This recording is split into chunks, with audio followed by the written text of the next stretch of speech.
Le jeu de la conscience est sans aucun doute le joyau de la création. Mieux que sa perfection, son sommet, sa fine pointe. Et cela, le plus paradoxalement du monde, puisque, dans un premier temps, il semble s'en détacher, s'en écarter avec hauteur, donnant à l'individu de vivre en propre des expériences mentales qui peuvent même le fragiliser. Le pas, si l'on y songe, est inouï, le saut hors de toute mesure. Par la conscience, autrement dit par l'expérimentation qu'il a de lui-même, l'individu devient une personne, quelque chose d'unique, de total, d'une valeur incomparable. Autrement dit, il se détache et se relie dans le même temps. Il s'éloigne et se rapproche de lui-même. Il existe seul et ensemble, et cela par l'ouvert de la personne qu'il incarne, par le seul fait de se savoir, mieux, de se sentir vivre, être. Il est cet être qu'il sait être. Il n'entend pas seulement son cœur battre, son cœur est le sien, et à l'intérieur, c'est sa propre présence qu'il perçoit, reçoit avec étonnement, comme il peut pressentir et reconnaître la présence autre qui s'approche ou s'éloigne. Ce phénomène devenu naturel et pourtant toujours marqué d'étrangeté ne dépend pas, comme on le croit souvent, de l'extrême sophistication de notre cortex. Il était déjà en partie présent dans des systèmes nerveux beaucoup plus frustes et pourtant capables de perception des émotions, comme chez certaines espèces d'insectes datant de centaines de milliers d'années. Un fantôme de conscience ou son ombre, son projet, faisait en quelque sorte déjà partie intégrante de la vie en gestation, plutôt en perpétuel développement, se cherchant des formes plus définitives, comme à tâtons, suivant une espèce de chemin aveugle ou de fil d'Ariane préservant sa continuité, grâce à un élan infatigable.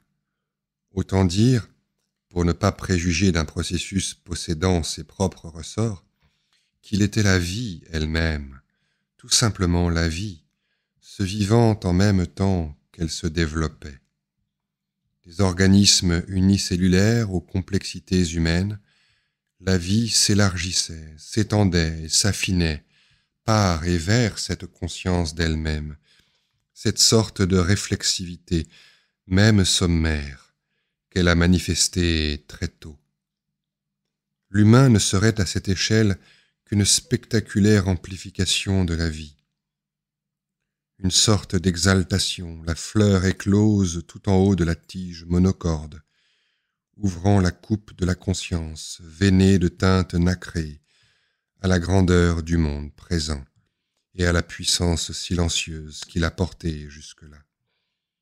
Le « je » contient tout cela en écho, en lointaine résonance, un peu comme le rayonnement fossile constituant le fond de l'univers, mais cette fois au fond de chacun de nous, du vaste abîme que nous sommes chacun, par le sentiment diffus de la vie, aussi vague que le long nerf du même nom, la vie qui se sait là, indubitablement, et se manifeste en nous remplissant de satisfaction, nous soutenant, nous entourant, nous rassurant, pour notre plus grand bonheur. Subtil univers que celui du sentiment. Une perception est déjà une image, une sorte de perspective qui se creuse en moi, comme la profondeur d'un miroir, un mirage, un dédoublement du monde extérieur.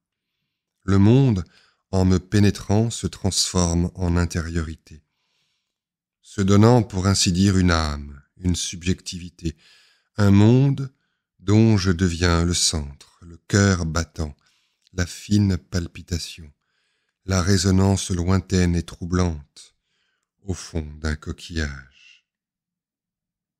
Oui, l'aventure est là, en ce point subtil du sentiment de soi, dans cette vie donnée qui s'élargit de conscience comme un générateur de lumière.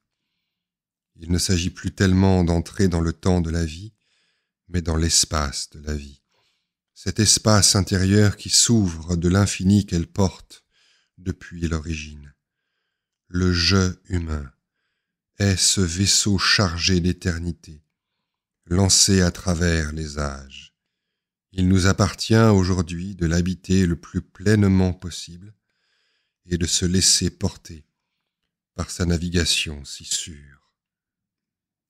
Un instant de conscience pure, simple, suspendu, un moment d'attention s'ouvrant en contemplation, sonnera toujours comme une prière, dans une proximité avec le plus grand que soi. Et, n'en doutons pas, c'est une prière. La moins dirigée et la plus élémentaire qui soit. Une prière comme s'ouvre le cœur. Et tout en soi se tait. Il n'y a plus rien à dire que de vivre ce qui se donne à vivre.